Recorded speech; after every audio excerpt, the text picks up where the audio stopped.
Hi, good day everyone. I'm Jasmine Baldas and this is our daily devotion. And our topic for today is paano malaman ang plano ng Diyos. Canon.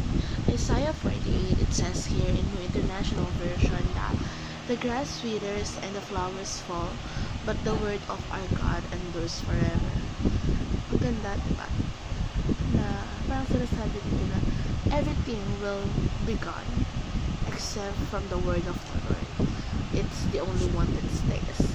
So, it teaches us that God's word, the Bible, is unchanging and reliable. So it has been preserved throughout history and remains true today, even as the world around us changes.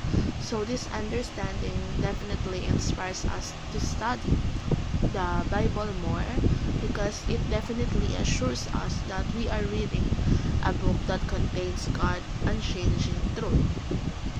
And knowing that God's word is preserved, it gives us confidence that we are learning about His character, His plans, and His will for our lives. And also, kapag naniwala tayo that God has preserved His Word, we are actually motivated to study it diligently. And we want to understand His message and apply it to our lives.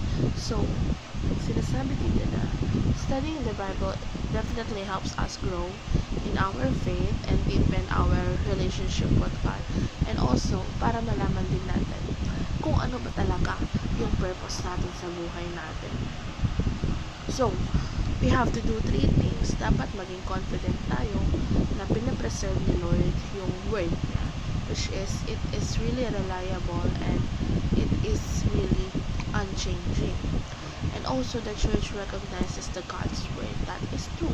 Because, ano ba tinuturo sa church? Siyempre, dapat yung word mismo ng Panginoon. And everything that teaches on the church should be based on the Bible.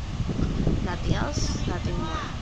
And the word of God has been preserved until now. That is true. Imagine, for over 2,000 years, the Bible is still there. The word of God is still there. The Lord is unchanging. He does not change, even His word. And that is what, how we can know the plan of God for us.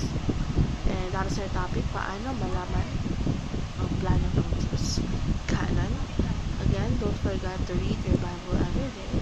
And also, our verse for today is from the New International Version of Isaiah 48.